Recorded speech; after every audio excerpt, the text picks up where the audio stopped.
Hello everyone. Today I will be preparing tamale, but in my way, of course. Everybody has their different ways and different culture, how they do it different. But I will just give you an idea, and you can just minus any ingredient or switch an ingredient.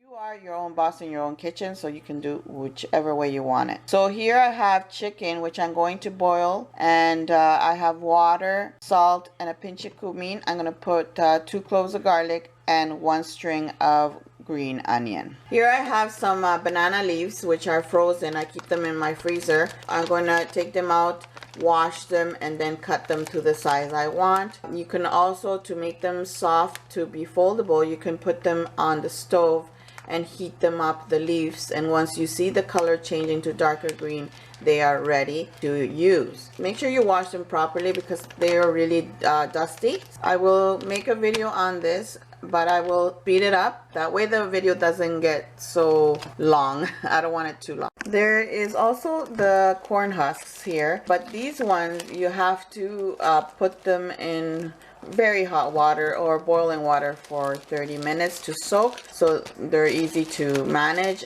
and be able to fold them nicely. So it's your choice, either one you can use, right?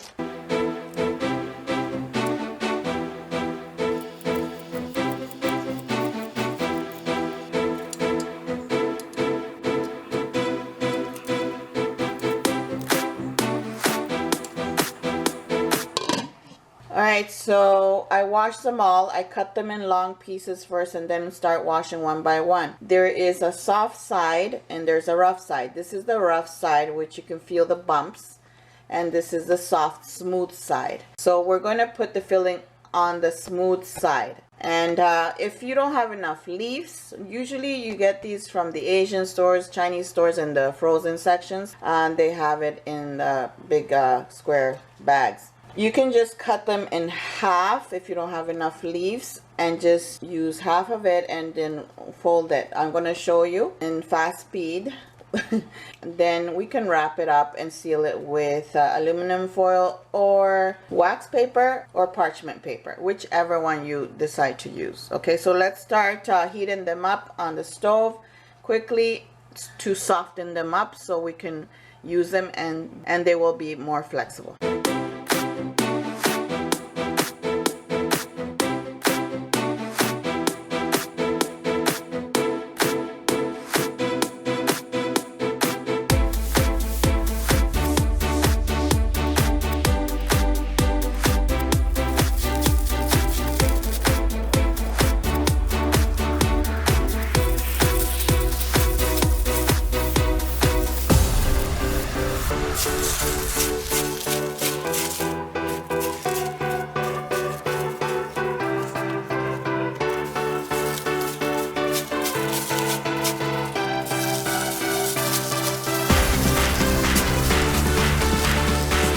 Alright, so here I have red onion and red pepper chopped, and I have a full cup of yellow onion chopped as well, plus I have some cilantro. And the spices will be your decision what you want to use. I use cumin and turmeric, basil, and black pepper. Simple stuff. So I'm going to caramelize this. I'm going to make a sofrito just to put on top of my chicken that I already boiled. In the meantime, I will stir fry this until it's well caramelized. But meantime that's frying, we will have our chicken ready, all shredded. I'm making a good amount of sofrito because I'm not only making keto tamales, I'm also making regular tamales for the rest of the family that are not on a diet.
my steamer, which is 2-in-1. This is a wok and a steamer. I have here 4 cups of water with salt. That's what I'm going to pour in here. So this will help it steam my tamales.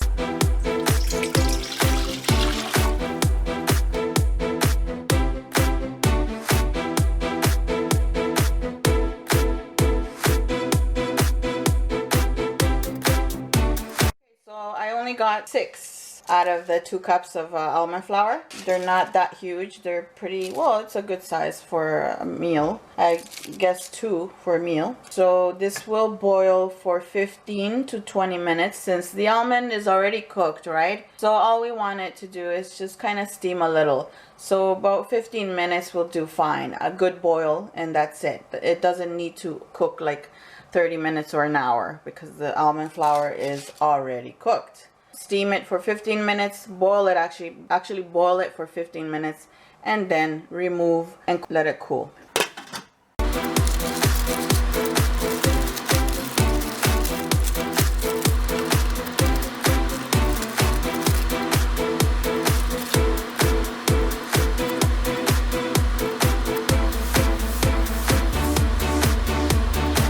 Well, here's the results. I hope you try it out. Let me know, comment below what you thought about it, how you would do it different, because there is many ways to do tamales, many different ways, of course. I just did it something quick and simple and easy, so that way you don't take forever in the kitchen. This is so quick and so fast than doing the regular tamales, you know, that is not keto. But this is keto. This was so quick and easy to make. I hope you try it out. Subscribe if you're new. Don't forget to click that bell so you don't miss any of my videos. Comment below, share the video, thumbs up, and hope to see you again in the next video. Thank you all for watching. Bye.